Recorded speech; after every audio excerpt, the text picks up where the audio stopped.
news leader, this is the MTN 530 News. Good evening and thanks for joining us on your Friday night. I'm Russ Riesinger. A milestone in Montana tonight when it comes to the COVID-19 pandemic. Active cases in the state have now fallen below the 1,000 mark for the first time since way back in mid-July. Well, healthcare workers have certainly been through a lot since the pandemic hit in Billings, and now it's time to reflect. Q2's Shaquille Cozart speaks with some frontline workers on the week of the anniversary of the first positive case here in the Magic City. Community members are asked to step outside and howl tonight, just 1 year after Billings healthcare facilities saw their first COVID-19 cases.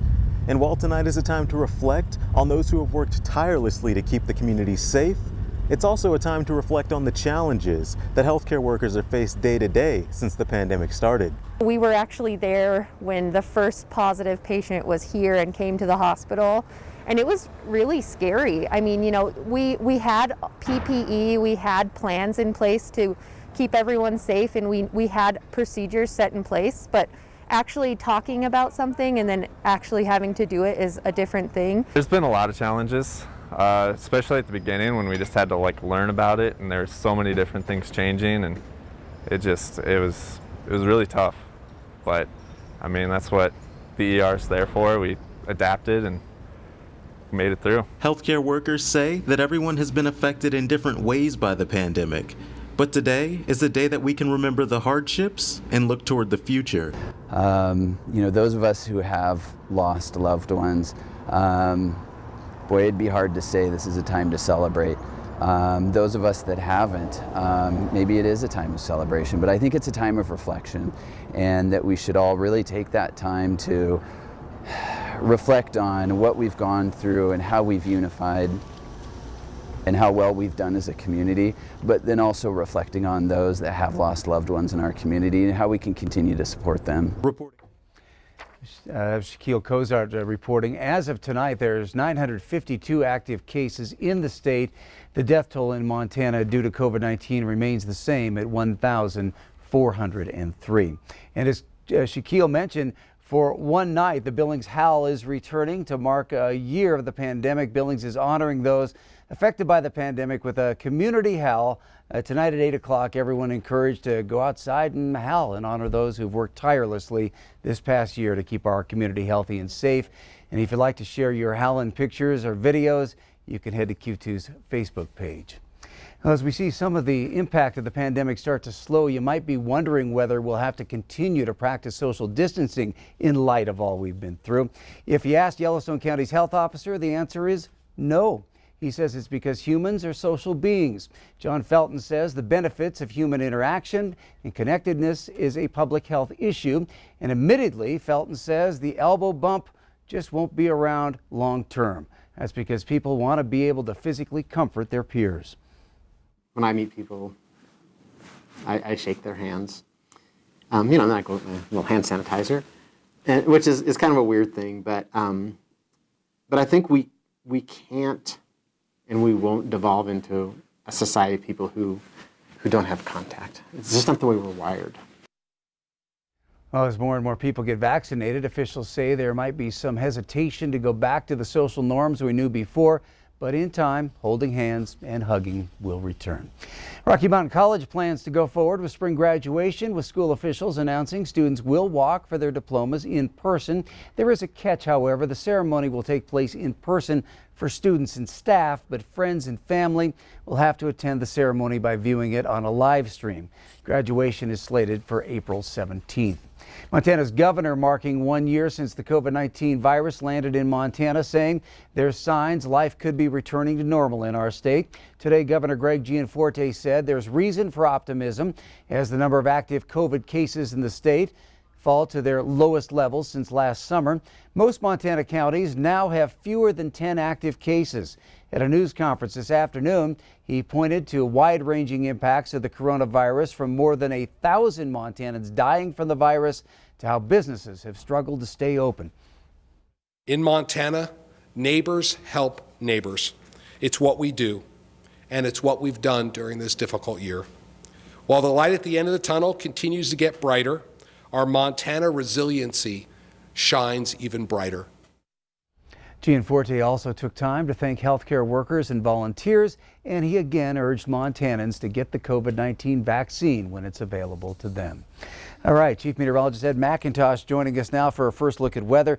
We're sitting pretty here for our weekend, it looks like, Ed, but it could be a different story for our neighbors to the south. It's a much different situation as we start looking into Colorado and into even southern Wyoming. In fact, that could really be the bullseye. We're going to watch this low drift into the region and start to produce some very heavy snow. Thunderstorm activity on the warm side of that low into the central plains, but that wet, heavy snow from Denver northward, really Cheyenne could be more in the bullseye for that. Check out some of these estimated snow totals. We're talking about feet of snow in much of southern Wyoming. That certainly could have major effects, could shut down some of the roadways, but also some of that could wrap up a bit into southern Montana, well, at least extreme southeastern Montana, and certainly into the Bighorn Mountains of northern Wyoming. Take a closer look at that and our weekend forecast coming up. Thank you, Ed. Some flights between Billings and Denver could be canceled this weekend because of that big storm to our south. According to the Denver Airport website, flight cancellations are expected because of the forecast of heavy wet snow and strong winds starting early tomorrow. There's no word yet on Frontier Airlines' scheduled flights for Saturday. United Airlines has 8 scheduled flights each day between Billings and Denver. The late Saturday flights from Billings will likely be canceled. Everything will fly out tonight. Come in tonight, go out tomorrow morning. During the day, it'll be kind of hit and miss depending on how the weather hits Denver.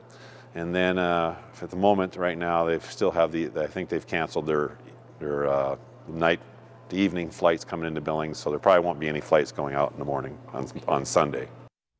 Plone advises to check with the airlines to find out about possible cancellations this weekend. Well, travelers looking for a quick COVID test before departing to certain destinations can get one now from Riverstone Health. It's going to cost you, though. Riverstone started offering a COVID-19 molecular test designed to meet the 72-hour deadline for travelers who need a negative test before leaving. The test costs $111. It is available by appointment at their Lil Anderson Center. The number to call for appointments is 406-247-3382. And just so you know, Hawaii is the only state that won't accept the Riverstone Travelers Test. Our recent extreme weather conditions showcase both the good and the bad in the nearby Bakken oil fields this winter. 90-mile-per-hour winds in January put a major dent in North Dakota's monthly oil production, and the extreme winds caused widespread damage to the power infrastructure, with some losing power for up to 10 days, while rural electric co-ops scrambled to make repairs. January's North Dakota oil production fell by 44,000 barrels a day. In February, extreme cold temperatures meant the demand for natural gas skyrocketed with the South's deep freeze. That led to a 10% rise. And take a look here at how prices have spiked. The need for natural gas in February is high as $23.42 per MCF. This week, that same natural gas, $2.23 per MCF. As for the current spike in oil prices, U.S. producers are feeling the current price at as much as $65 a barrel. But this is considered a short-term peak, not a long-term trend. And another positive sign, the number of active oil rigs remains steady in the Bakken at 15. That is up 3 since January. Montana schools are getting a huge chunk of money from the COVID-19 relief bill. The Montana Office of Public Instruction says about $382 million will be used to address learning loss during the pandemic. That means things like summer school learning, after-school programs, and other efforts. It also includes about $10 million to the state and money to help homeless students. Each district decides where that money goes. At the Montana legislature, Republicans voted to increase a state income tax cut in Governor Greg Gianforte's signature tax cut bill. On a party line vote, GOP members decided to increase the bill's reduction of Montana's top income tax rate from 6.9% to 6.5%. Gianforte proposed cutting the top rate to 6.75%, but Democrats say it may be difficult for the state budget to absorb a bigger tax cut. Lawmakers offered an amendment for that bigger cut, saying the original proposal would mean only a $40 reduction for the average household in their district. I thought about this a while, and I thought, I want to go back to my district, and I don't want to just say, we're going to give you $40 to hold in your pocket.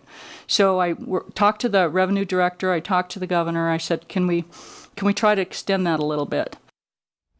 Gianforte's original tax cut had a $30 million per year impact on the state treasury. The amended version likely would be at least twice that amount. A few weeks ago, we introduced you to the two newest additions to Zoo Montana. The two red pandas just arrived in town from the Oregon Zoo in Portland. Pabu, given the title the Prince of Pounce, and his mother Mimi will undergo a 30-day quarantine before joining Zoo Montana's current red panda, Dolly, in the outdoor habitat. Dolly had been living alone since the death of his partner Daisy of cancer last October. For now, people can support the zoo by purchasing items on the animal's wish list, including snacks and playthings. I think it's Dooley, isn't it? And Zoo Montana will be tracking the transfer of the new red pandas on its Facebook and Instagram pages. All right, up next on tonight's MTN 530 News on Q2, how the last year has affected Montana's indigenous population. Also ahead, we're inside 24 hours from the moment that Rocky football players have been waiting for. We'll take a look ahead.